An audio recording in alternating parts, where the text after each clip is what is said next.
a cargo del doctor Carballo, que es destete del ECMO en veno arterial. Así que bueno, bienvenidos a todos y damos inicio a la clase. Adelante, Lucio. Bueno, gracias, Néstor. Sí, es la anteúltima clase y esta es bastante corta, sobre todo la veno-venosa es bastante corta. La próxima va a ser complicaciones y bueno, después de eso, creo que una semana después está programado el examen. El examen. Así que, bien, así que comenzamos con esta. ¿Cuándo vamos a plantear nosotros ya el destete del ECMO veno-venoso? Fundamentalmente cuando vemos algún signo de recuperación de la función pulmonar, del pulmón nativo. Esto generalmente lo vamos a ir viendo nosotros porque va mejorando la oxigenación. Recuerden que el ECMO generalmente no va a poder aportarnos más de 120 de PO2 arterial. Cuando le sacamos gases en sangre al paciente y tiene 120, hasta ahí podemos justificar porque tenemos un ECMO con revoluciones elevadas, pero más de esa PO2 ya no, porque recuerden que hay una mezcla venosa ahí, así que si el resto del aporte de la oxigenación lo va a estar haciendo el pulmón.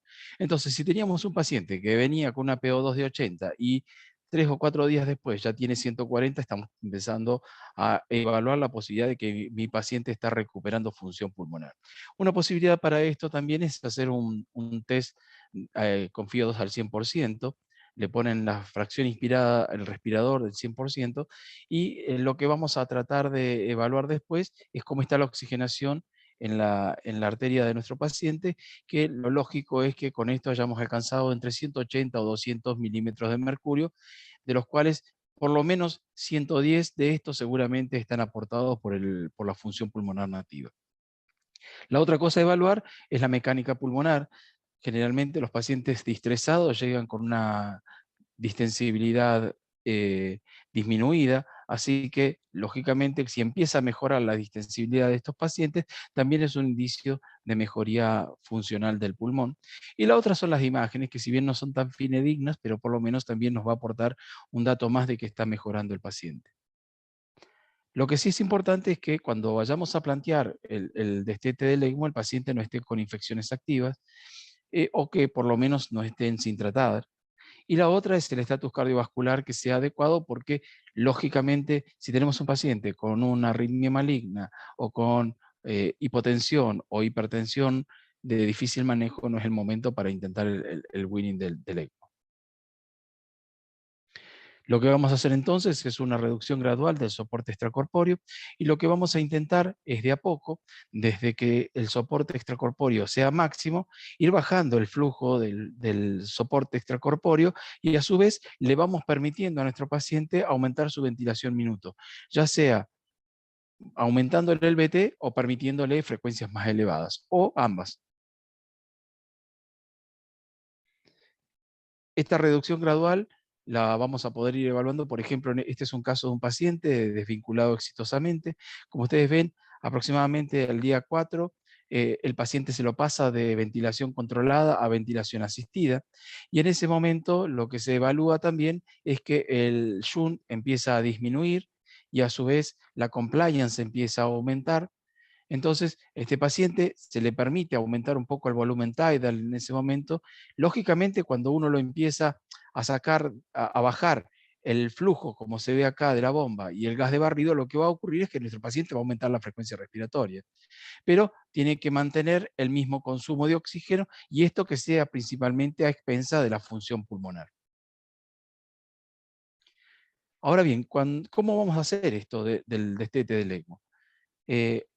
Hay 3 alternativas posibles. Una de ellas es que los destetemos desde la ventilación controlada y que luego podamos avanzar a ventilación asistida.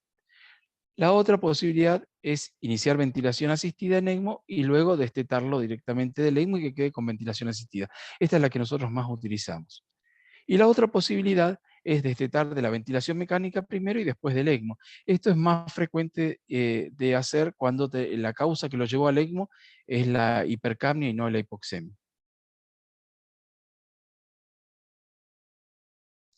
Entonces, en ese momento lo que vamos a hacer es una transición con un aumento progresivo de la ventilación minutos, es decir, le vamos aumentando el VT al paciente, le vamos permitiendo una frecuencia respiratoria mayor, porque el paciente ya se va a empezar a despertar, Y ahí lo que vamos a hacer es progresivamente ir bajándole el flujo de gas fresco o de barrido y el flujo de la bomba. Lógicamente esto tiene que ser hasta cierto límite, porque recuerden ustedes que generalmente con menos de 2 a 1,5 litros es muy probable que la bomba se obstruya, sobre todo porque cuando estamos planteando el ECMO además le hemos suspendido la anticoagulación, porque seguramente lo vamos a decanular. Así que esto lo tenemos que ir haciendo progresivo y sobre todo no excedernos bajándole demasiado el flujo. Una vez que logramos esto, lo que vamos a hacer es, bueno, verificar que esté en ventilación protectora. Esto no es protectiva, es protectora, es decir, de tal forma que las presiones no sean tan elevadas, que la plató no sea mayor de 28 y que el driving pressure no se nos eleve demasiado cuando el paciente esté despierto, logrando tener una PIP que sea menor de 10, acá dice 15, pero en realidad lo ideal es que sea menor de 10 y una fracción inspirada que sea menor de 6, ya sea con o sin maniobras de reclutamiento para esto. Entonces lo pasamos a presión control, presión de soporte, la modalidad en la que el paciente mejor se adapte, y ahí evaluamos también el esfuerzo y el trabajo respiratorio del paciente, y en función de esto seguimos con el Winnie. Si esto es exitoso, lo que vamos a hacer entonces es ya llegar el gas de barrido a 0, pero manteniendo el flujo. Si ya llegamos a los 2 litros, supónganse, mantengamos el flujo. Y acá lo que podemos hacer es bajar la fracción de oxígeno del blender, o bien lo podemos dejar, porque la verdad que el determinante más importante son las revoluciones de la bomba y no tanto la fracción de oxígeno. Pero para que sea más fidedigno, siempre es aconsejable también bajar la fracción de oxígeno del blender. Y ahí lo que hacemos es observar al paciente entre 3 y algunos dicen 24 horas, yo acá puse 12. Nosotros habitualmente nos tomamos unas 6 horas para evaluar el paciente y ver cómo sigue. Lo que vamos a monitorizar en ese momento es fundamentalmente el intercambio gaseoso, así que le vamos a tener que hacer gases en sangre y ver qué ocurre cuando ya hemos bajado las revoluciones y el flujo de gas fresco. Ver la mecánica y el trabajo respiratorio, sobre todo cuando el paciente ya está en un modo asistido, y el volumen tidal, la frecuencia respiratoria y la ventilación minuto. Esto es interesante también a veces evaluar que el trabajo respiratorio no siempre es tan evidente cuando tiene esfuerzo respiratorio.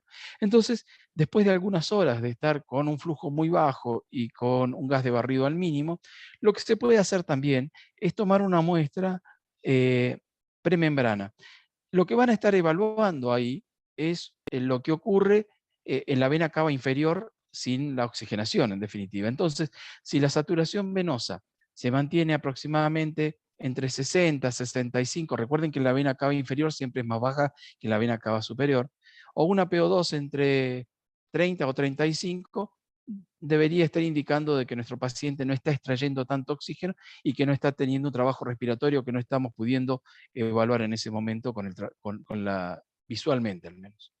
Y la otra situación es la hemodinamia del paciente. Les repito, no debería estar con arritmias, hipertenso o hipotenso en el momento que vamos a winnearlo. Entonces estas son las variables que vamos a monitorizar. Fíjense, cuando empieza el winning, la frecuencia cardíaca puede empezar inicialmente a disminuir, pero después tiene que mantenerse. Obviamente la presión arterial también, la media debería mantenerse, a veces puede aumentar un poco la presión sistólica, debe mantenerse la saturación de oxígeno, y lo que sí va a disminuir, lógicamente, porque ya no le estamos aportando oxígeno a la vena, es la saturación venosa de oxígeno, como ven acá. Así que estos son los parámetros que vamos a tener que tener en cuenta.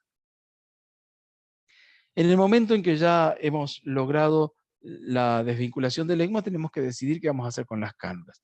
Si previamente habíamos decidido retirarlas, lo que vamos a tener que hacer es por lo menos 4 horas en el momento que iniciamos el winning, suspender la anticoagulación. Lo ideal no es revertirlo, es suspender solamente, con 4 horas ya debería ser suficiente. Y en ese momento lo que hacemos es retirar el ECMO y al mismo tiempo decanular al paciente. Otra opción que puede haber es mantener las calvas por 24 o 48 horas con heparina.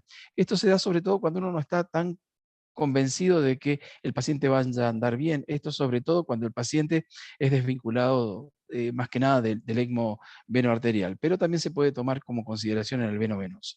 El problema de dejar las cánulas, sí, es el hecho de que una extracción de la cánula puede llevar a un sangrado muy importante, y por otro lado, si la cantidad de heparina no es la adecuada, las posibilidades de trombosis siempre son elevadas. También puede ocurrir, como les decía, sobre todo cuando es por hipercapnia, que uno extuba al paciente mientras todavía está en ECMO. Para esto, lógicamente, el paciente tiene que tener una condición clínica que permita esto, que el paciente no esté con shock o con falla orgánica múltiple, y que a su vez esté alerta para poder defender vía aérea, que esté tranquilo para que no se retiren las cánulas en ese momento, que no tenga dolor, que con analgesia pueda ser controlado adecuadamente, y si vamos a decidir extubarlo, lo que sugiere al menos ELSO es si se puede en ese momento también hacer una fibrobroncoscopía, sobre todo para evaluar secreciones profundas e impactadas. Así que un poco a modo de repaso, lo que vamos a hacer justamente entonces es iniciar el descenso aproximadamente de 10 mililitros kilo cada 30 minutos. Nosotros habitualmente lo que hacemos es bajar de a 200 o 300, esto es indiferente. Lo cierto es que lo que tenemos que llegar es a una reducción del flujo sanguíneo de aproximadamente 30 o 40 mililitros kilo minuto. Esto para un paciente de 70 kilos son aproximadamente 2 litros. Si con esto el paciente continúa estable, lo que vamos a hacer entonces es disminuir la fracción de oxígeno del blender hasta 21 y posteriormente a esto bajar el gas a 0. Y lo que tenemos que evaluar es que aún en estas condiciones mantenga una PO2 mayor de 65, una PCO2 menor de 50, con un pH mayor de 730, y que para esto no requiera una PIP mayor de 10, ni una fracción inspirada mayor de 60. Y lógicamente que mantenga presión plató menor de 25, aún con un BT mayor de 6 mililitros kilo. La otra posibilidad es que el destete sea por futilidad. Es un paciente con una neumonía por aspiración y que terminó así, fibrosando todo el pulmón. Lógicamente este paciente no amerita seguir con el soporte extracorpóreo, a menos que tengamos posibilidad de trasplante, lógicamente. Así que, bueno, esto es todo lo que tenemos de desvinculación del ECMO veno-venoso. Las preguntas las vamos a dejar para el final, para cuando termine el doctor Martín Carballo. Así que, Martín, ¿está por ahí? Te damos... Sí, acá estoy. Dale. Vamos a compartir pantalla. Bien. Y sería esto. Ahí estamos. Ahí está. ¿Ahí la ven? Sí, ¿no? Sí, ahí estamos, Martín. Sí, perfecto. Bueno, esto del destete del ECMO venoarterial. Tienes algunas similitudes y algunas diferencias del ECMO veno-venoso, pero básicamente se trata de hacer el destete de un soporte de un órgano vital. En el caso del veno-venoso era un destete principalmente de soporte respiratorio, ahora es cardiorrespiratorio. Principalmente cardíaco, y no debemos cometer el error de olvidarnos que también estamos soportando los pulmones. Recuerden que el ECMO nunca es un tratamiento de por sí, sino un soporte para rescatar al paciente de un momento crítico, para mejorar la perfusión, recuperar el shock y evitar o mejorar las fallas orgánicas. Y que esto es un puente a algo, ¿no es cierto?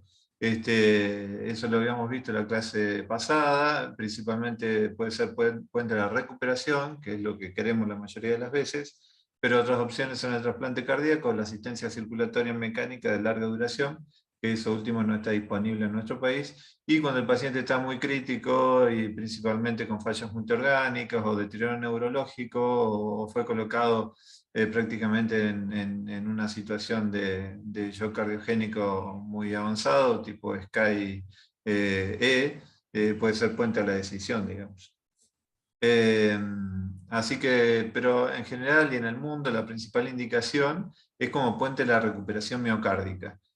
A veces, y según la etiología, uno sabe que es más difícil que el paciente pueda recuperar, Pero bueno, realmente creo que el 80% aproximadamente de los implantes de ECMO venoarterial intentan ser como puente de la recuperación. Y para eso, como dije, la etiología es un factor determinante, pero bueno, siempre hay que tener una estrategia de salida si eso no funciona. Dijimos, el trasplante cardíaco o cardiopulmonar no está disponible en Neuquén. Si fuese esa la posibilidad del paciente, hay que ver la posibilidad de derivarlo en un ECMO móvil, o bueno, la posibilidad de asistencia de larga duración, que no se puede hacer en Argentina, salvo algún caso anecdótico, creo que hay uno solo hasta ahora en el país. O bueno, la posibilidad de futilidad, como nombraba recién Lucio, y desvincularlo porque el paciente no recupera y no es candidato a otra terapéutica.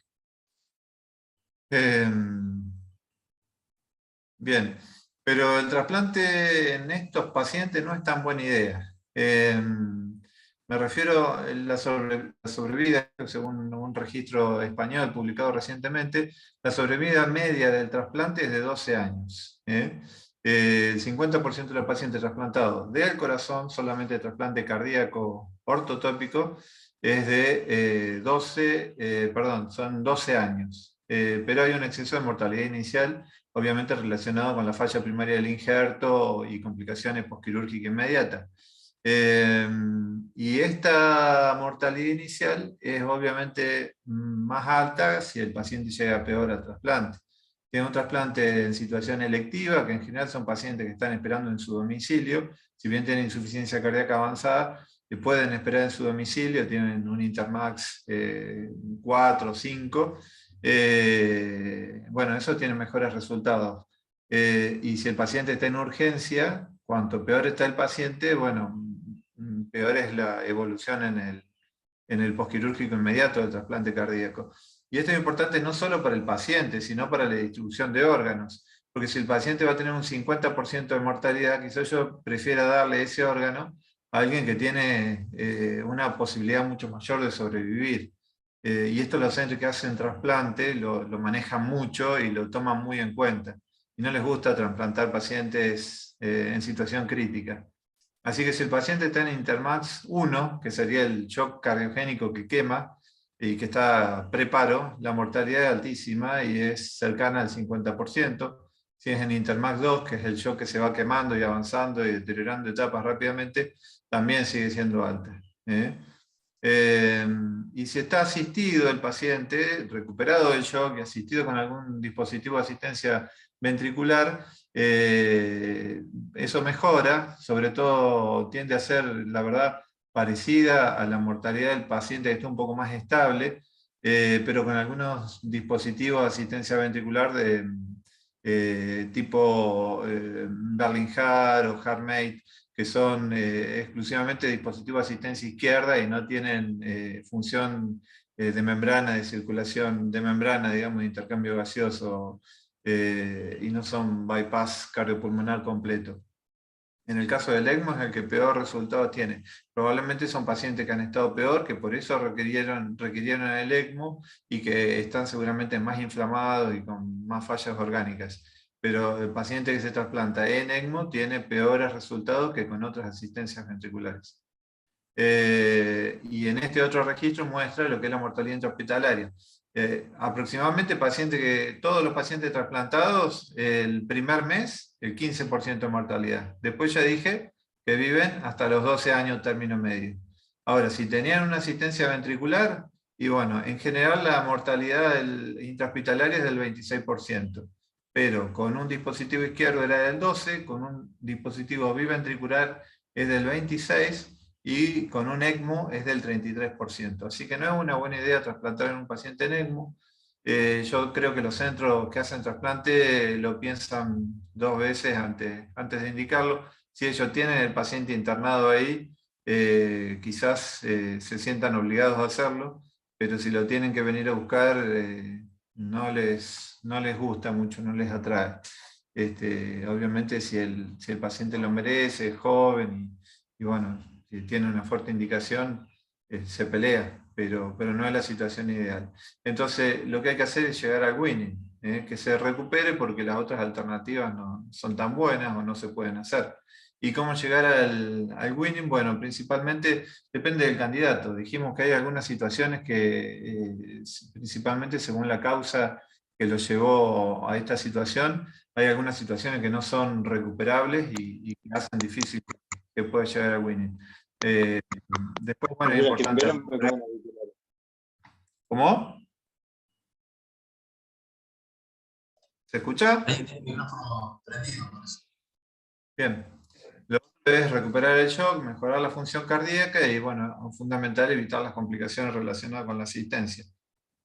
Y otra cosa que a veces no nombramos que son importantes, el manejo de la nutrición, de la rehabilitación si es posible, y muy importante también los cuidados de enfermería. Hay factores entonces que dijimos que dependen del paciente y este es principalmente la etiología. La sobrevida global de pacientes que entran en ECMO BA es del 40%, que llegan al alta. 60% mueren en la internación. Los que más chance tienen de recuperar y por la función cardíaca y por lo tanto mejor pronóstico son las miocarditis. Es el caso de la chica que tuvimos internado con COVID y deterioro y un shock cardiogénico.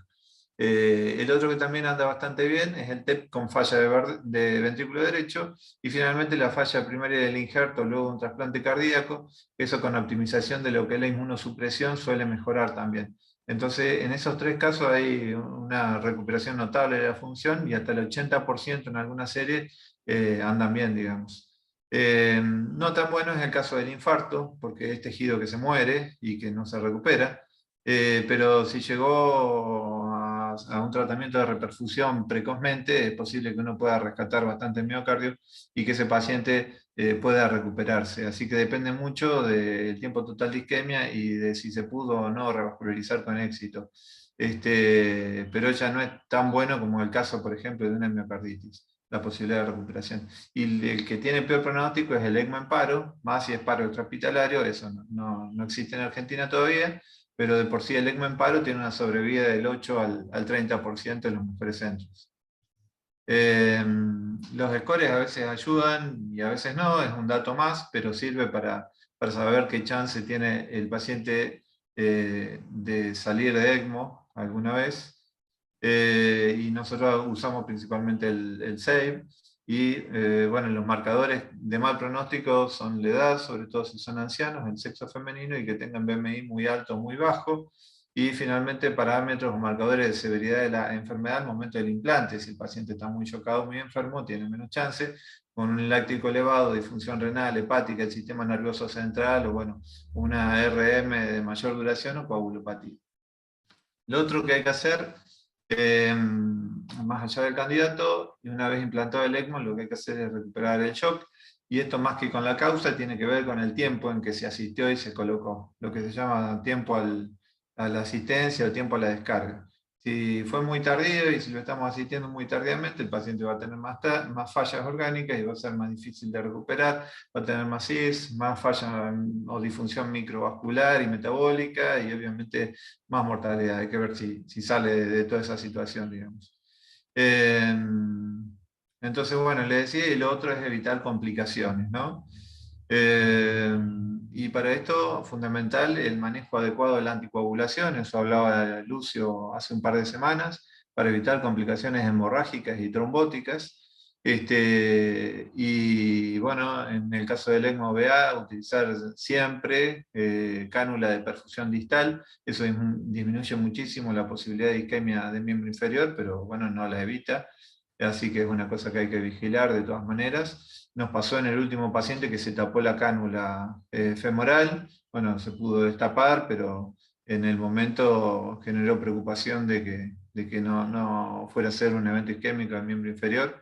El manejo en conjunto con infectología y con protocolos de cuidado de estos pacientes, todos los controles que hacemos los pacientes en ECMO, clínico, hemodinámico, ecocardiográfico, principalmente para detectar lo que son las dos complicaciones del ECMO BA que comentábamos el otro día, que es la sobredistensión del BI y el edema de pulmón, tratar de evitarlo y si el paciente lo presenta, tratarlo eficazmente a tiempo, y lo mismo con el síndrome de Arlequín. Y finalmente lo que es la terapia de reemplazo renal instituida precozmente, no demorar la ultrafiltración o diálisis según necesidad, para que el paciente ande bien, porque la verdad que el manejo de la bulimia es otro factor importante, que eso la verdad que nos ha costado un poco y es importante optimizarlo. Hablamos de lo que son los cuidados de enfermería, la nutrición y la rehabilitación, que eso también quería decirles algunas palabras. Respecto de los protocolos de infectología, esto es una diapositiva y saqué algunas diapositivas de Fundación Favaloro, que dieron hace poco una charla justamente de cuidado del paciente en ECMO, y ellos tienen sus protocolos, principalmente lo que es hisopados de vigilancia en el preimplante, bueno, en todos los pacientes en área crítica, eso lo hacen igual que nosotros. Al momento del implante, máximo cuidado de lo que es la asepsia y los accesos vasculares y del dispositivo. Y en el postimplante,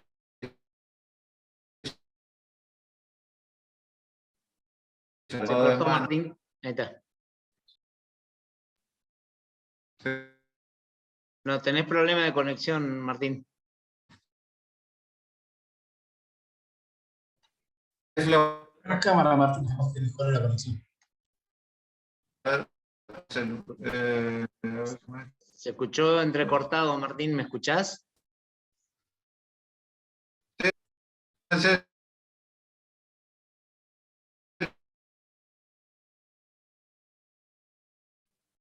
Martín.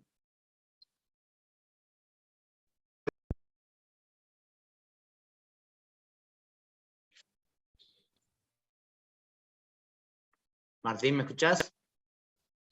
Bueno, entonces estaba comentando lo que son estos protocolos que utilizan allá, lo que tratan de evitar abrir vías, digamos, principalmente utilizar bomba de infusión continua y evitar abrir lo mínimo posible las vías endovenosas.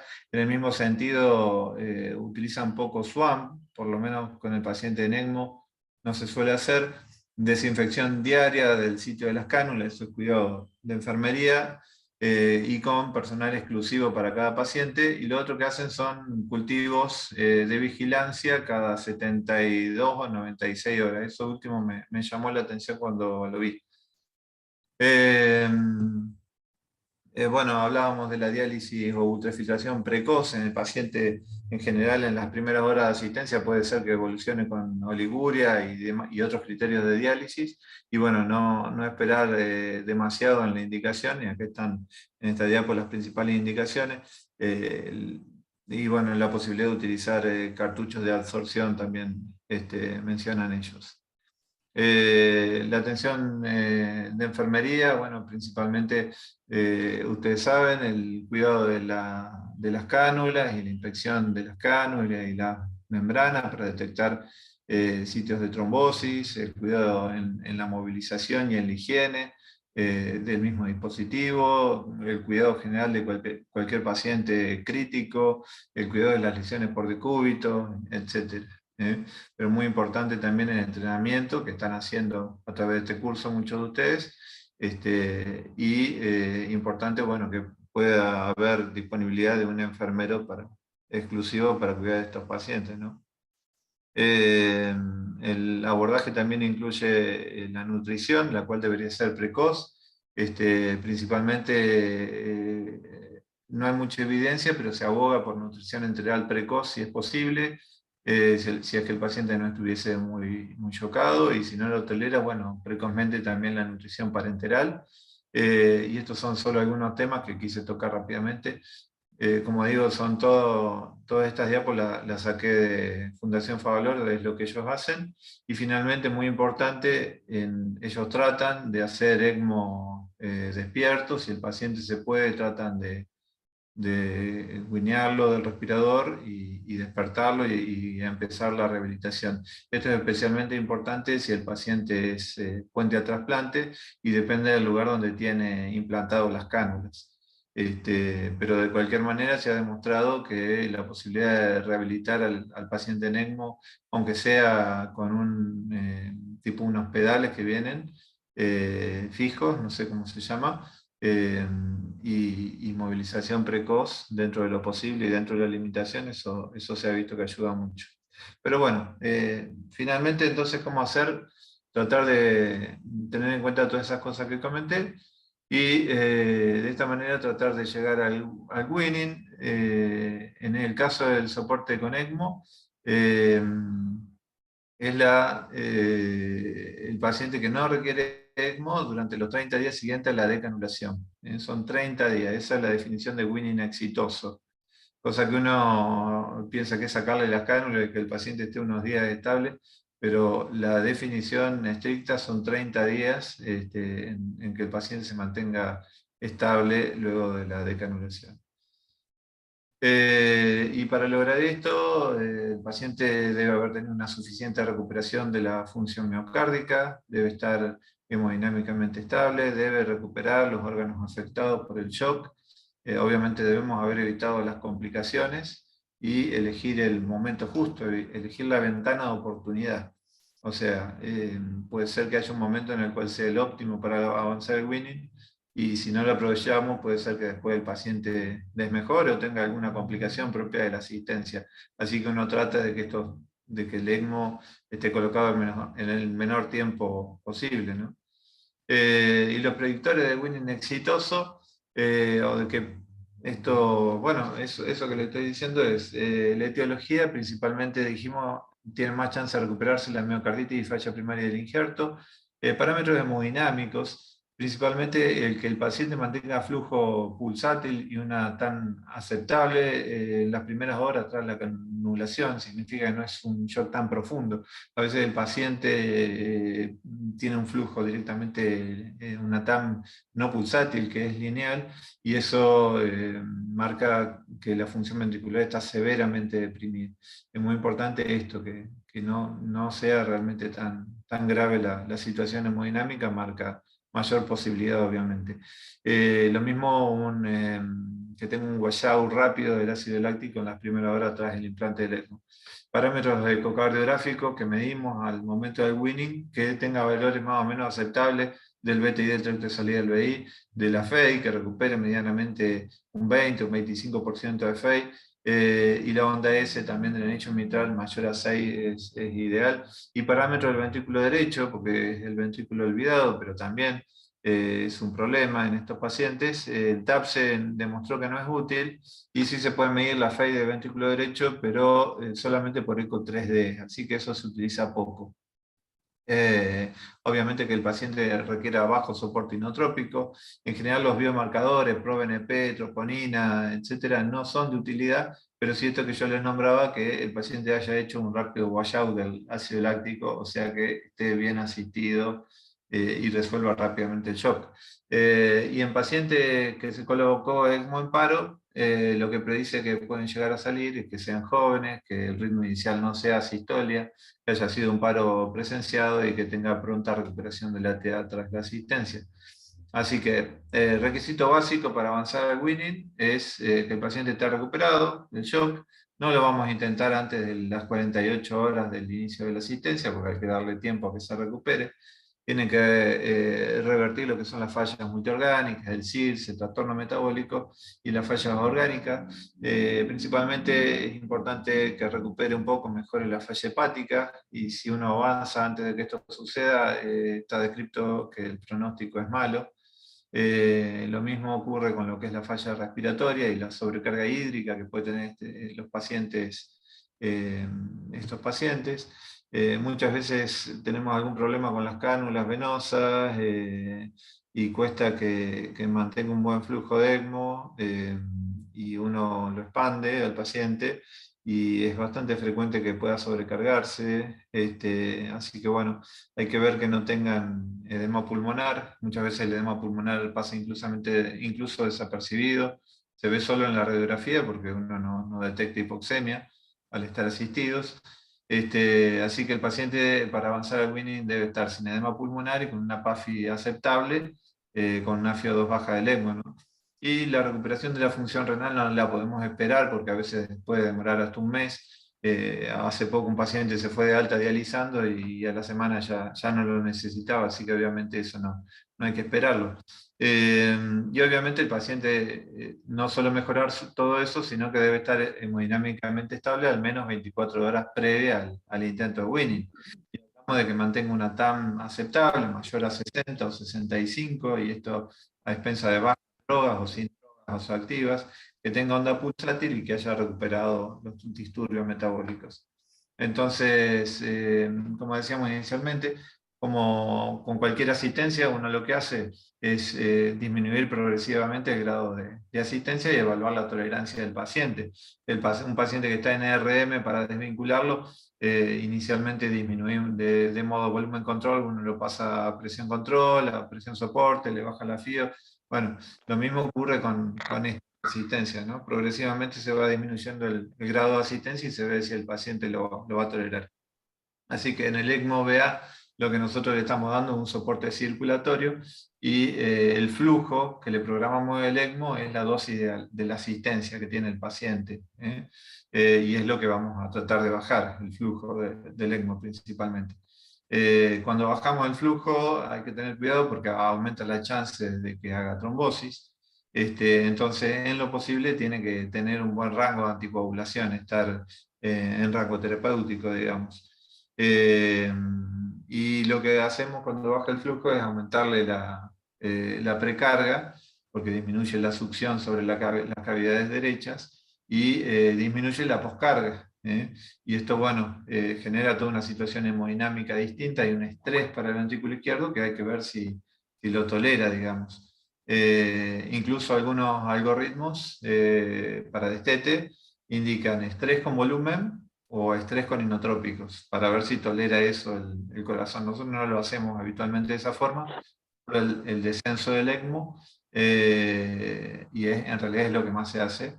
Y levosimendan podría ser una herramienta. Hay poco escrito, hay poca evidencia, solo 2 pequeños estudios no randomizados, y vieron que en los pacientes que usaban levo más fácilmente llegaban al weaning, pero no es evidencia de calidad.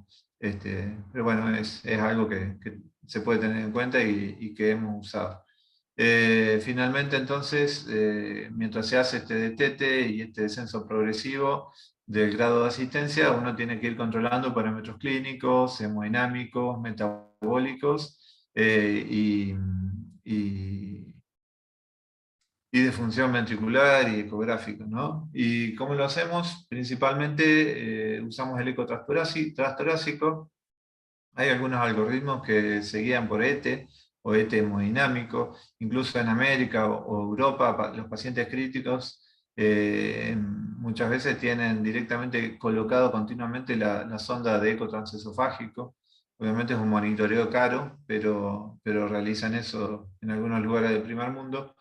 Y bueno, la posibilidad también de utilizar el catéter de Swan-Ganz. La verdad que no lo hacemos nosotros y no lo hacen muchos centros. Yo creo que el catéter de Swan-Ganz tiene una indicación clara en pacientes shock cardiogénico antes de la asistencia, para reconocimiento precoz e indicación precoz. Durante la asistencia no sirve, porque uno no puede medir muchas cosas. El gasto cardíaco no es útil, las presiones están viciadas, porque el ECMO vicia todo eso, digamos.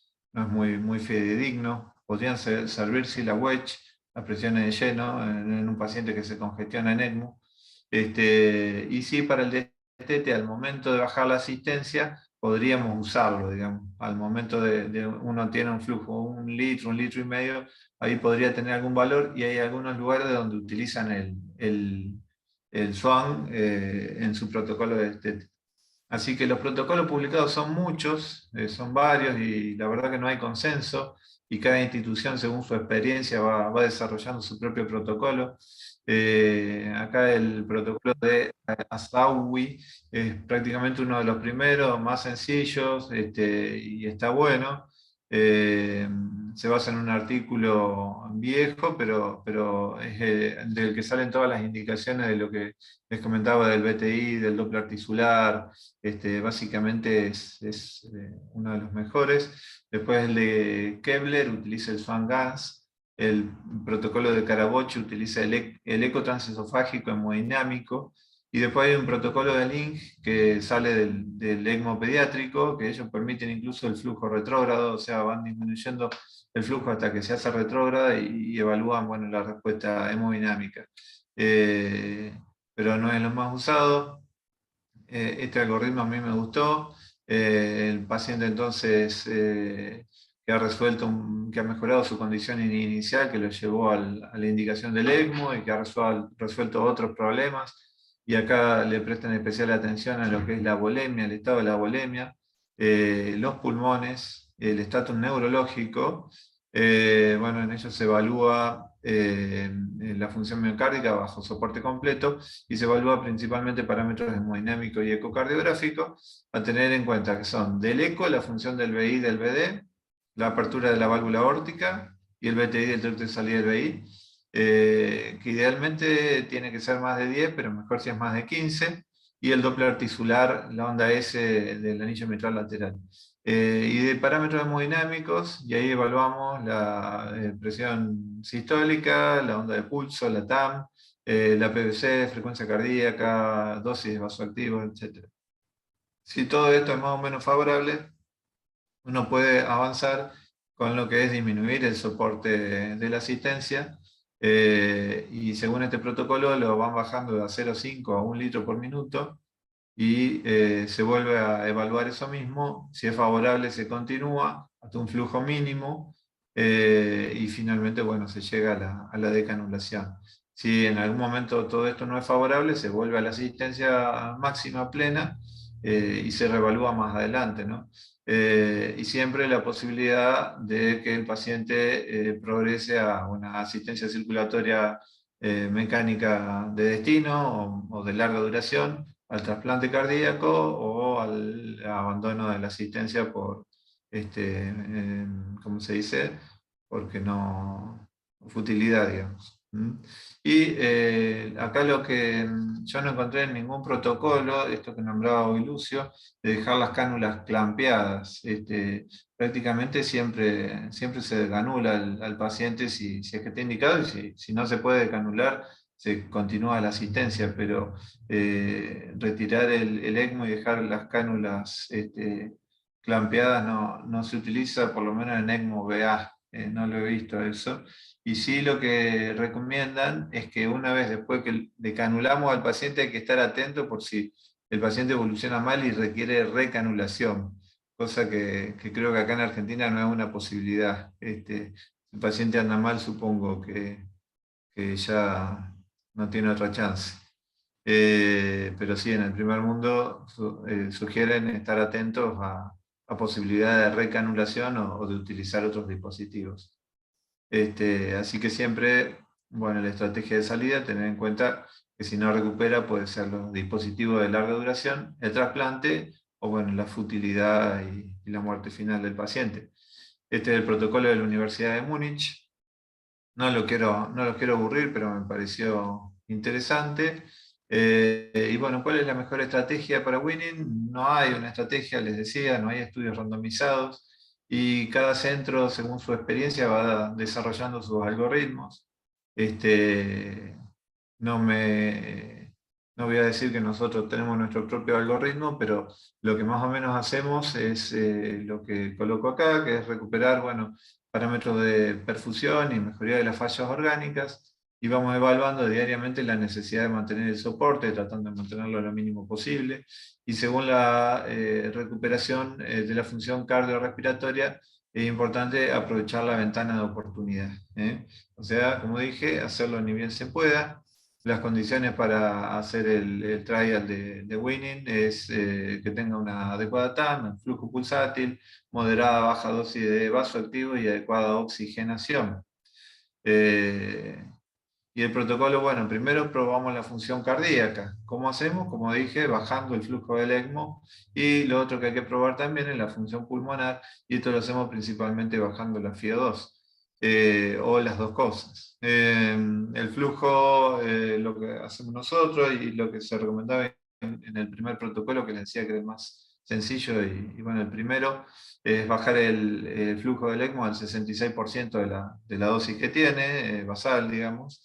Esto lo hacemos por 20 minutos, se evalúan todos esos parámetros ecográficos, clínicos, metabólicos, y luego se lo baja al 33% por otros 20 minutos, y así hasta llegar a un flujo mínimo de 1 a 1,5 litros, en general lo tenemos 1,5 el flujo mínimo, y obviamente que si la TAM cae de manera brusca o vemos algún parámetro preocupante, se retoma nuevamente el flujo máximo y se considera fallida la prueba.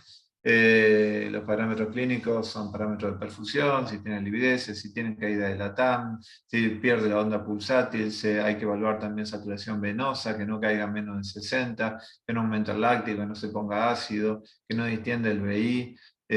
Bueno, se va considerando eso a los distintos flujos y siempre bajo monitoreo ecográfico y principalmente a mínimo flujo antes de indicar la decanulación. Y si no es posible, se vuelve a la asistencia y se puede intentar después más tarde.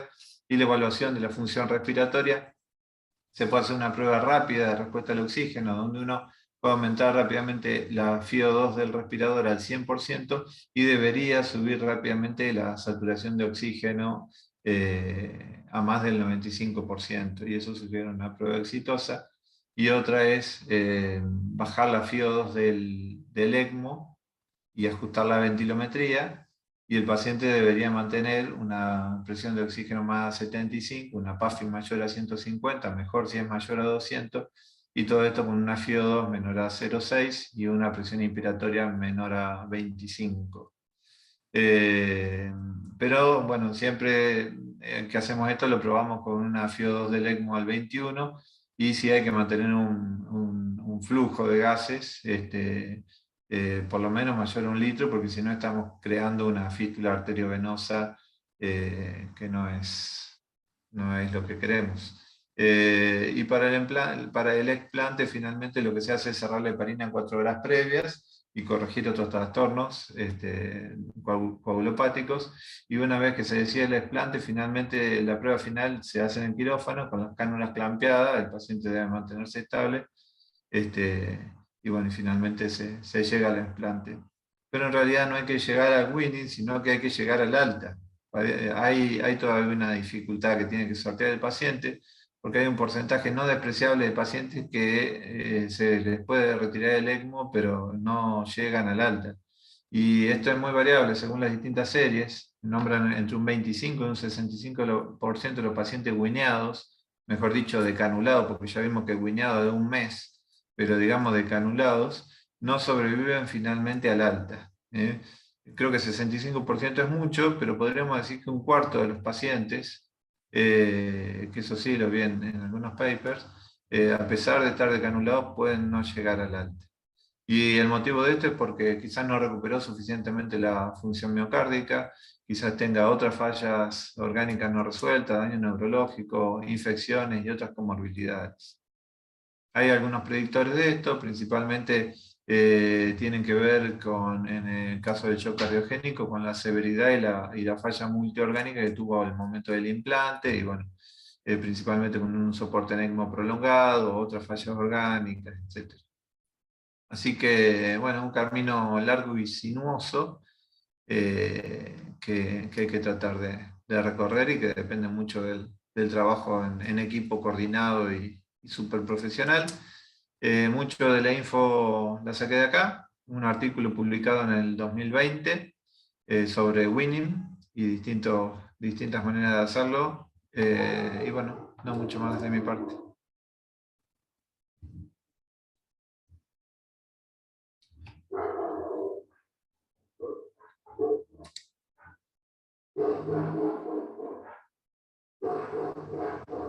Hola. Estamos en... Ahí te escuchamos, Martín. Lucio. Lo que sí, lo que les quería aclarar es que a veces los pediátricos, Martín habló un poco de los pediátricos, normalmente ellos tienen un puente, además, no arterial. Entonces tienen una ventaja para el winning, que es clampear los dos ingresos a las cánulas, el sistema sigue funcionando por el puente. Es decir, funciona como un circuito cerrado y uno puede probar tener al paciente sin ECMO, en definitiva, por un tiempito, y esto favorece el winning. ¿Sí? ¿Me Se escuchan? escucha muy entrecortado, Lucio. Tenés un micrófono. Aguanta un poquito. Dale.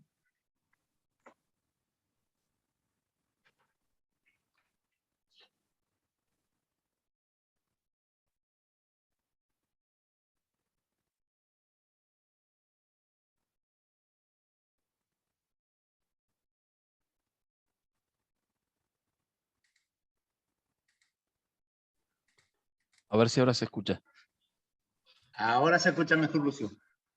No, lo que les decía es que en los pediátricos tienen entre el de devolución y el de extracción un puente muchas veces. Entonces, eso permite, cuando uno va a winear, clampear ambas ingresos a las cánulas y que el sistema sigue circulando por el puente. Entonces, eso ayuda al winning en los pediátricos y en los neonatos, que es algo que en los adultos habitualmente no se hace. Además.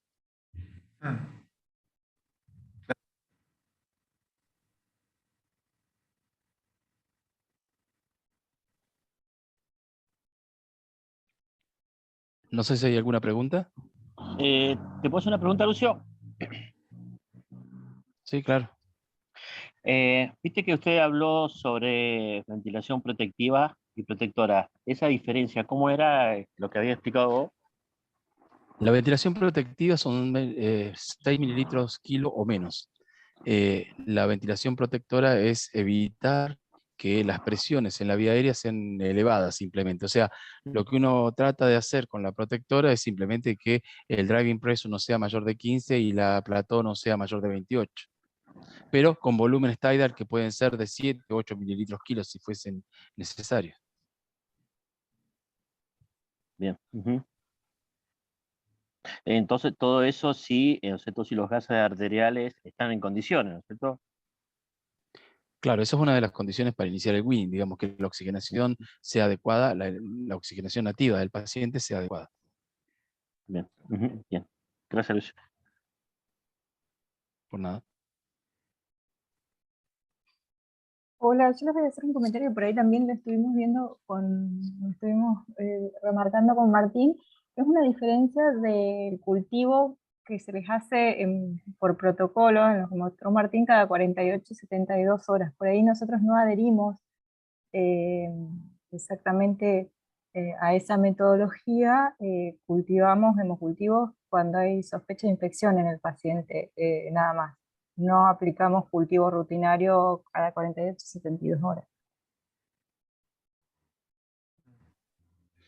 Sí, y nuevamente, como habíamos charlado la otra vez, Fer, viste que la verdad es que hemos tenido muy pocas complicaciones infecciosas relacionadas a las cánulas. Bueno, En realidad. Claro, probablemente por el tiempo que las estamos usando, pero la verdad es que esas imágenes que uno ve de la supuración del sitio de inserción no las hemos tenido hasta ahora y tampoco hemos tenido que extraer ninguna cánula por cultivos positivos, ¿no?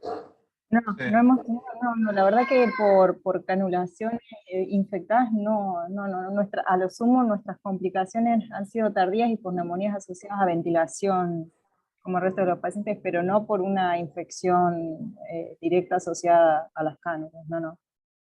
Sí, sí. Sí, de acuerdo.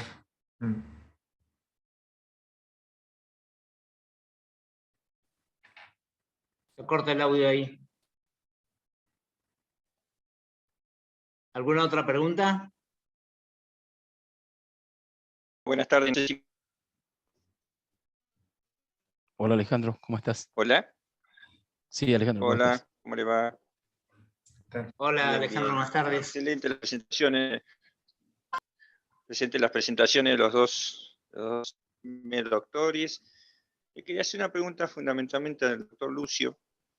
Si bien el veno arterial le explicaron que se hace en quirófano, estimo que con cirujanos.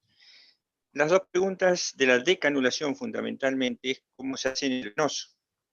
Si toman algún... Mira, en general no necesita... Y sí. No te escucho bien, Alejandro, perdón. Hay problema de conectividad, che, porque se corta mucho todos los que están haciendo preguntas. A ver, ¿Ahí me escuchan mejor? Alejandro, sí, ahí Sí, está Alejandro. ahí te escuchamos, Alejandro. Quería fundamentar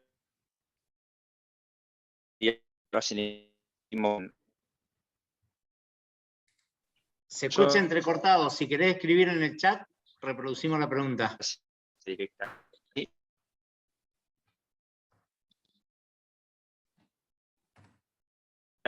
¿Escucha bien? Ahora algo te escuchamos. Hola, hola. Sí. Ahora sí. Bueno, Ahora sí bien, un poco mejor. bien. El tema era la decanulación en el veno arterial. Dijeron que se hace en quirófano. Estimo que con cirujanos. En el veno venoso.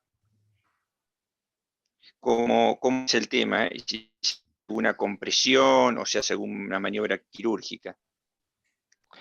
¿Y quién la Generalmente realiza, solamente... no? Está bien.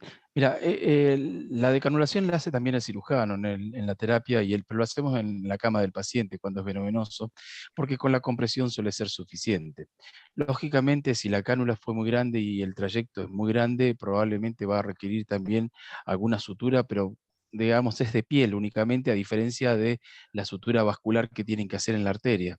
Así que en general esos los hacemos en la cama del paciente, y las hace el cirujano básicamente por si hay alguna complicación, nada más, ¿no? La podría hacer cualquiera de nosotros, en definitiva. Eso. Y el otro tema que me interesaría saber es el tema cuando decanulan, ¿hay alguna devolución de volumen? ¿Todo el circuito ese se desecha o cómo se maneja ese remanente? Mira, generalmente nosotros tratamos de devolver porque es sangre, en definitiva, pero va a depender un poco también de cómo veamos las características de la membrana, porque si está con muchos trombos, recordá que le vamos a estar pasando todos los trombos al paciente. Por eso yo hablaba de que también cuando uno hace veno venoso tiene que tener en cuenta la hemodinamia del paciente, porque le va a estar devolviendo aproximadamente 300 mililitros si devuelve todo lo que tiene en circuito. Entonces, el paciente tiene que tener la capacidad como para poder tolerar esos 300 mililitros que le vamos a pasar de golpe con una cánula que tiene aproximadamente 21 French, que es bastante de golpe. Partes la devolvemos por la venosa y parte por la arterial, pero cuando vemos que hay muchos trombos, directamente clampeamos y desconectamos y tiramos la sangre. Eso depende fundamentalmente de cómo veamos que está el sistema.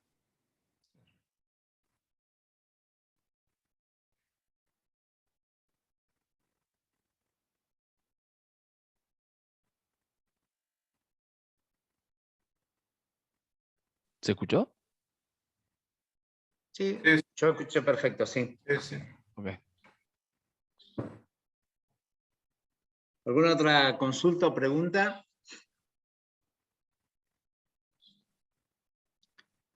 Bueno, estaríamos entonces, si nadie tiene alguna inquietud, ya cerramos la clase y bueno, queda la invitación para el próximo martes. Y bueno, ya después pasamos la fecha de la evaluación y el taller. ¿Sí? La evaluación, aquellos que aprueben van a estar habilitados para el taller en la primera instancia, y los que por ahí tengan que hacer algún recuperatorio, se va a repetir el taller en una fecha a confirmar, aproximadamente marzo-abril del 2022. ¿Sí? Así que bueno. Le voy a pedir a Martín y a Fer que por favor nos aporten algunas preguntas también. Bien. De las charlas que hemos dado. Gracias. Bueno. Sí, cómo no. Bien.